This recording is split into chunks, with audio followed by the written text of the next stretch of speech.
Hello, Taylor Ellwood here with Magical Experiments, and tonight we're going to be doing a pop culture magic pathworking with the pop culture of Stranger Things. And before we get into that, a couple things. First of all, my newest book, magic book anyway, The Magic of Art, just came out, and figured I'd show it off because, hey, I just got it, and look at that. It's beautiful. Yeah. Anyway, I get to show it off. And the link for it is in the video thing.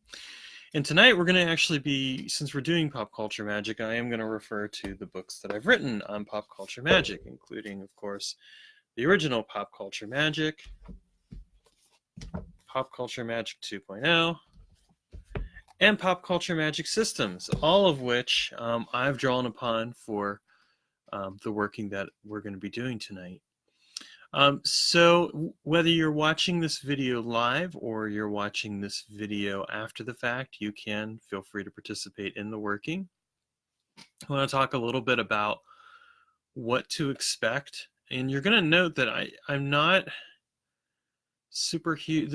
I'm not super huge on doing tons of props or anything like that with magic. And I'm not actually doing a full pop culture magic working, because what we're doing here is we're doing a path working to get some discovery happening. The reason why is because in this case what we're doing is we are connecting with the antagonist of Stranger Things, in this case the Demogorgon and possibly the Mind Flayer for the Stranger Things pop culture. If you're not familiar with Stranger Things, the show, highly recommend watching it. It's basically an 80s themed horror show, which features, among other things, beings from a different dimension. I'm not going to say any more than that, but if you haven't watched it and you're kind of like, huh? Well, I'd recommend watching it.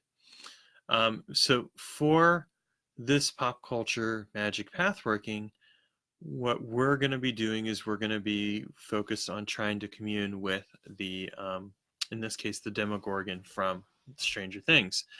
And we'll see what happens and whether or not it's receptive to working with us. And if it's not, of course, we'll understand and recognize that. By the way, results may vary. What ends up working for me may not end up working for you. Keep that in mind. And, at the same time, we're going to have some fun with this. So to set this up, I've kind of thought about it very carefully. And what I'm going to end up doing is creating a description here. When I do pathworkings, I don't always do them verbally anymore, but because I'm doing this for you guys, I'm going to go ahead and do it verbally. And so one of the things that's going to happen is that I'm going to start talking through and drawing upon the imagery of Stranger Things, and specifically the imagery of the Upside Down, which is the home dimension where the Demogorgon resides. The focus of this working really is on just contacting the Demogorgon as opposed to contacting the Mind Flayer. The Mind Flayer is not necessarily our friend whatsoever. I don't know that the Demogorgon would be either. And we'll just kind of see what happens. There may be a few minutes here too, by the way, where I'm silent. That means that I'm very focused on the working. I'm not going to necessarily be reciting the entire time. If that bores you, feel free to, at least when you're watching the recording, skip ahead. But that's just kind of the reality of doing some of this work. Okay, so let's get started. One thing you'll note, I'm not going to be putting if you've watched the series, you'll note that the one character, Elle, she usually puts something over her eyes.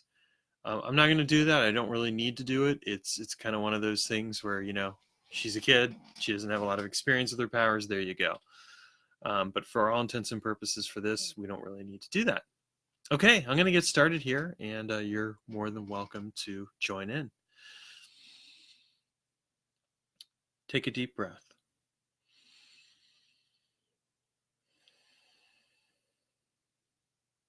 Align yourself to the directions sky above, land below, and to the directions east, south, west, north, and to the center.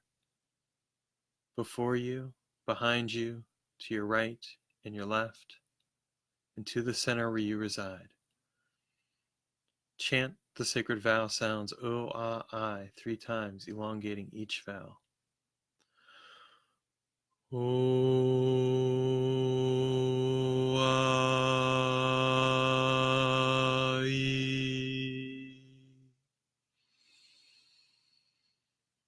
Begin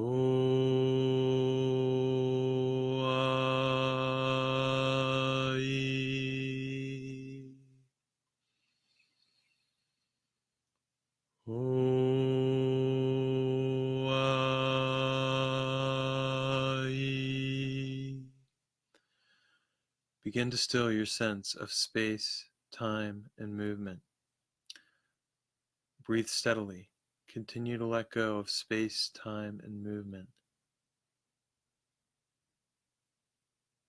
Reach into the stillness within, the stillness that exists beyond all time, beyond all space, beyond all movement. Be still and become into wordless communion with the void of unbeing out of which all being comes. E-I-O-A-U.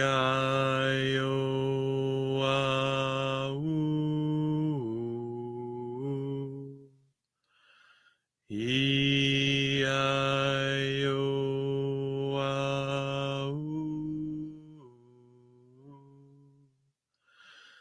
E-I-O-A-U.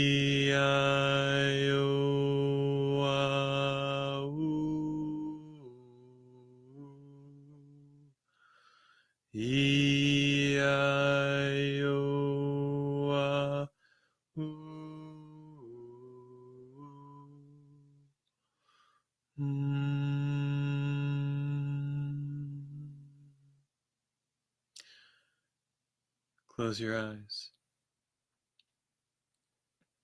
Continue to breathe steadily.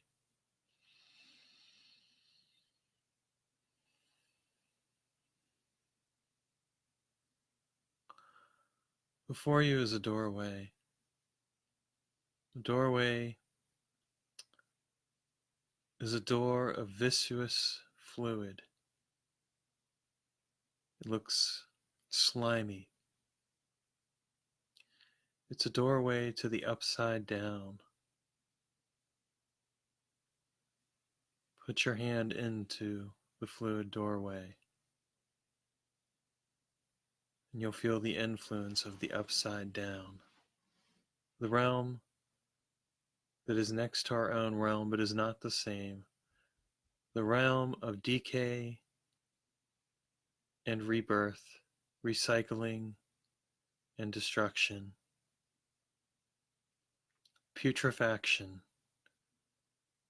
where things go to ferment. Step forth into this realm if you're willing. Step forth into this realm if you're brave. Step forth into this realm of stranger things.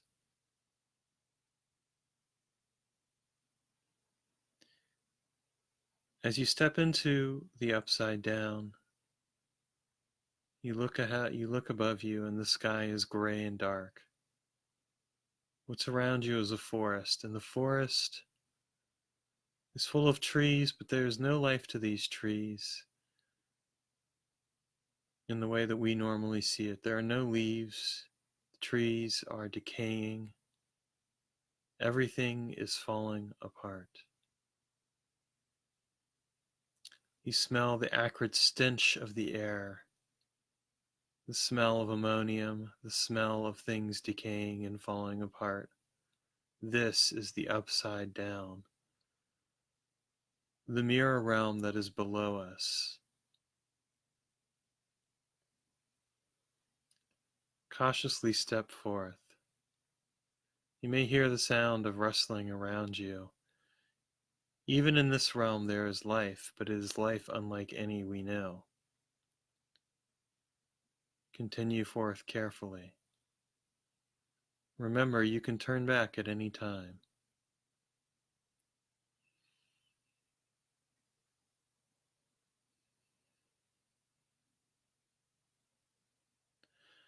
Ahead of you is a clearing. In the clearing you see a crouched shape, vaguely man-like. You can hear the sounds of it eating. What it's eating you don't know. Approach it cautiously, quietly, carefully. It raises its head and it seems to sniff the air. The head looks triangular.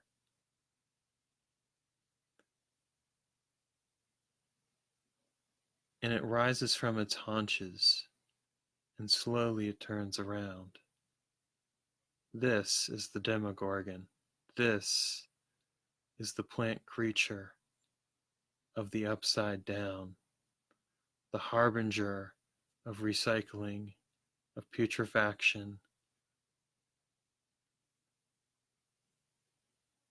part animal, part plant. It spreads its triangular head, revealing the folds and showing its teeth. It looks vaguely like a Venus flytrap.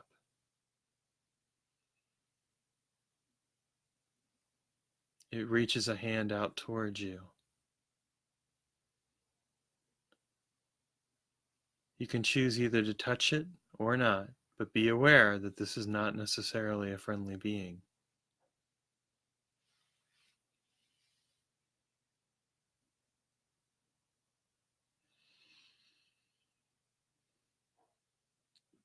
Its hand is cold.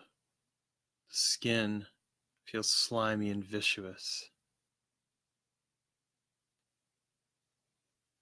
It's a creature of raw instinct and hunger. It looks at you as prey. Will it work for you? Not at all.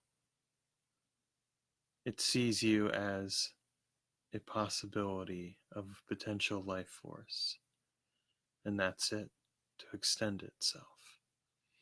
And behind it is the mind flayer. This being isn't just an extension of it, because it's a hive mind, and it sees you as nothing but prey.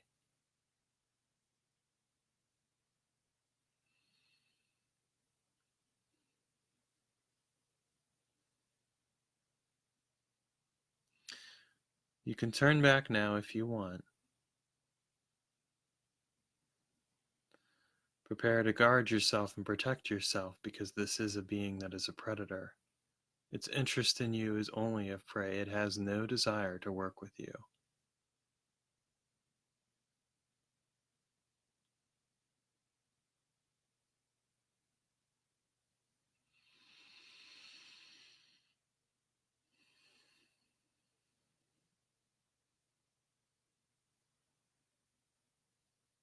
I close the entrance of the upside down behind me. I close the entrance and seal it.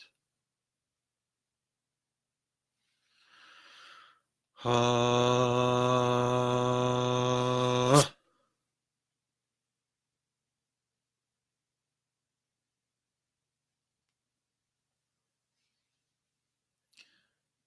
The entrance is sealed. The vibrations close this gap between the planes. If you need to, do any banishing that will help you to remove any remaining influence from the upside down and from the Demogorgon.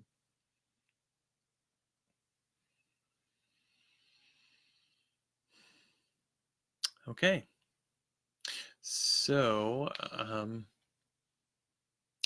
can probably tell in this particular case, this isn't something I'm going to try and contact and work with again. I was curious to see what would happen. Having watched the series and everything, I'm very familiar with kind of the mythology of it. And so it doesn't really surprise me in a way that it sees things as prey. I wouldn't recommend working with it for precisely that reason. You might say, well, then, Taylor, why did we do this pathworking? Well, one, because I recently watched Stranger Things and I was curious. And two, because I also at the same time want to demonstrate the fact that even with pop culture magic, there are very real and very potential dangers that can occur. And if you're not ready for that, you do need to be prepared for it. Now, that may seem a little strange, but the fact of the matter is, what people pay attention to and give power to is something that takes on a life of its own. And if we consider the fact that Stranger Things, at least at this moment in time, is fairly popular, the recent season, all the other stuff, these are things to pay attention to. So I share that with you so that you're aware of it. And again, I was curious to see if I could work with the Demogorgon. That's not the case here. What I may end up doing is a further path working to see if there's anything I can work with in Stranger Things. There's a possibility. I don't know if I will end up working with this pop culture though, and that's okay. Sometimes you end up deciding ultimately that you are or not going to work with something, and it really comes right down to figuring out what the right fit is, and that's what I basically did and ended up doing here. So anyway, it may not be quite what you expected or hoped for, but there you go. I mean, that's kind of the initial contact work, and I do this kind of contact work really with any spirit that I'm going to work with, pop culture otherwise.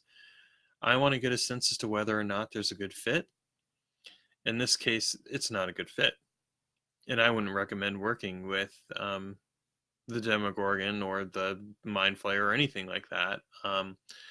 Precisely because it is basically inimical to our life. I mean, we're prey to it, so worth noting. Okay, have a good one. Talk to you later, and we'll resume this next week because I am going to probably end up coming up with an alternative for some of the pop culture magic work that we're going to do.